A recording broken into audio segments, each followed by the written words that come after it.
There is absolutely nothing more terrifying to me in life than the Stanley Parable.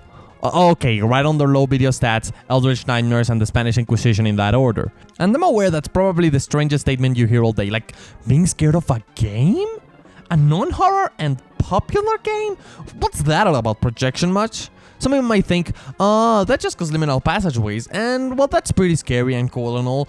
It's not quite right. What I fear about this thing is not what you see, but what you see. But what do I mean by not what you see, but what you see? Well, it is to my belief, humans have three visions. One that's that a reflection, what you actually see with your face hole. Another one that's that an analysis, what you have a brain for while you're using it. And one which is never coming true. I'm saying what attracts me to this game so much is what it tells me about individuality. A lot of this game's narrative is about showing one thing and letting each individual do another very different thing. I'm never not going to be amazed at the range of discussion they managed to reach with this game and its multitude of endings. Some which are introspective, some which talk about our codependence on others, some which are downright religious. One of them is about the number 3. Well, it's coated in a warm blanket of comedy. When you truly look at it, you find this dark cynicism about the human nature of choice. What does it mean to choose? To be given an option between the left and the right door? And how will that affect what happens to us next? And then will we ever reach anywhere? I mean, the endings in the Stanley Parable generally build to this idea that our choices matter, but never in a grand scheme. The freedom ending is a textbook example. It's probably one of the first endings you get, since this is the ending you obtain by following exactly what the narrator says. The one which promises and ends in freedom, yet you arrived here by actively suppressing your own abilities of freedom. You chose based on what someone else said, and even if you achieved freedom at the end, the journey there wasn't necessarily a good one. You didn't grow or learn anything, and most importantly, you didn't actually choose anything. Did you get the freedom in the first place? The real touche, however, is that right after this ending, the game simply restarts. It doesn't come up with any fanfare, credits, or anything. It's all about this idea that you achieved nothing. In reality, only 2 endings actually end with credits, and the true ending isn't one of them. You get more rewards for going down a hole, which I guess is true in many areas of life. But this game is riddled with these non-endings, where you return to status quo or achieve nothing by the end. One of my favorite examples is the Sending, which is obtained after making some uncommon choices. This ending has a lot of heartbreaking lines from the narrator trying to keep Stanley, or unbeknownst to him the player, from starting up another game.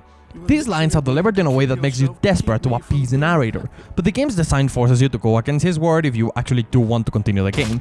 It's an ending that constantly promises to lead to a good ending if you just do as the narrator says, yet there is no redemption for you after ignoring the narrator until the last possible choice. It's kind of like a punishment for having free will, isn't it? Heck, about half of the new endings added in Ultra Deluxe hinge on whether or not you carry a bucket, blessed be the bucket. It's a funny gag, but it doubles as further statement that unconsequential decisions have about the same effect as important ones at times. Sure, the journey might seem different, but it's all the same, even the destination's still the same. And this idea of controlling the player by giving them just the right amount of freedom to limit them without limitations is what brings this cynicist approach to light in the game's context, and a little bit beyond it too. Like, how come they figured not playing the game for 10 years was achievement worthy? It basically tells you not to play the game. That's dumb and genius at the same time. Another showcase of these ideas is shown through the museum ending, extending it even further by introducing a very simple idea. Do you really have a choice if the path that you're gonna take is already predetermined before you actually make the choice? Like, regardless of whether or not you choose the left or right door, everything beyond those points will always be the same because it was already built by someone else, the developers. It really makes you think, why do you make decisions? Don't you do it to make things change? And in this case, nothing is actually changing as a result of your choices. So it's more like a fake choice, like when she asks if you're seeing someone else. Because this was designed around the idea of a player. Someone is going to be playing this game, sitting out there choosing between left and right sporadically, and someone has got to be in control. A developer's got power on a game. They'll create everything to force you to choose in some way, but more importantly, they can make you choose what they want you to choose. They can influence you to carry a bucket around like a madman, and make you cry at a sequence where a mannequin, a baby sign, a computer, and a line work out an intervention to get you to kill it. And that's scary, isn't it? The idea that games and media are created to manipulate us to feel stuff. Sure, it's thankfully fine since they provide an experience that's separated from real life and it's not risky, but the concept when extended is terrifying in many ways, as just so happen to be most ideas you can extract from the Stanley Parable. But there might be something that scares me a tiny bit more as the next step to this idea. One which is delightfully ridiculous, making it probably my favorite part of the Stanley Parable.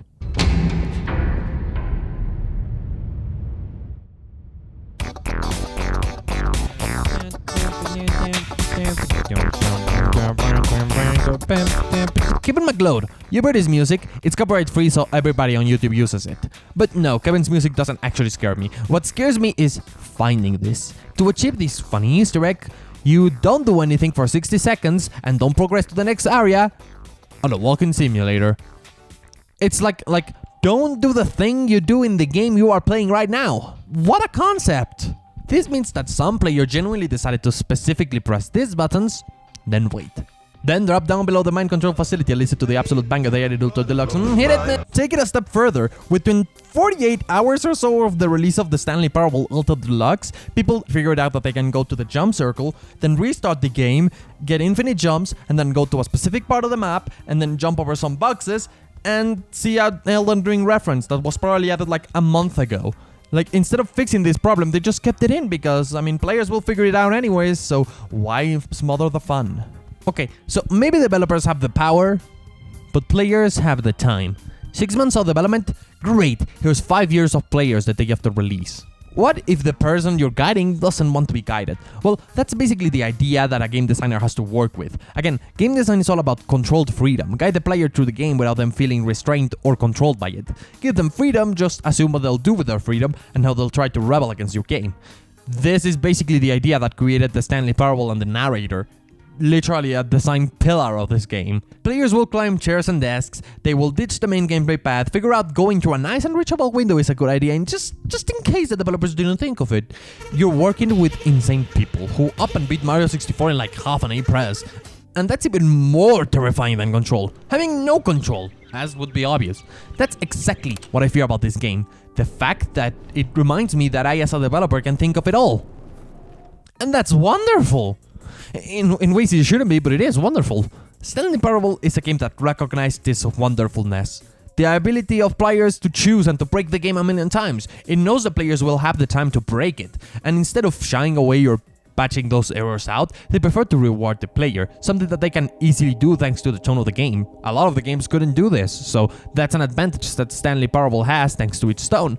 Several endings are obtained for breaking the game, and it has several ways to mock you and reward you for it at the same time. It's genius. That's because the Stanley Parable team figured out this is freedom. Actual freedom is when you let players figure out the dumb stuff. That is the most amazing part of the Stanley Parable, and I wish more games would do it. But alas, it cannot be. That is the true nightmare of choice. The fact that no matter who is in control, no one's in control. What you see, but what you see. And all that this video is to say is stand the bucket. Yo, the wait for the Stanley Parable Ultra Deluxe was actually completely worth it. I absolutely love everything they added. So yeah, I guess all that's left to say is subscribe and engage with video. Wow. Come on, guys, please.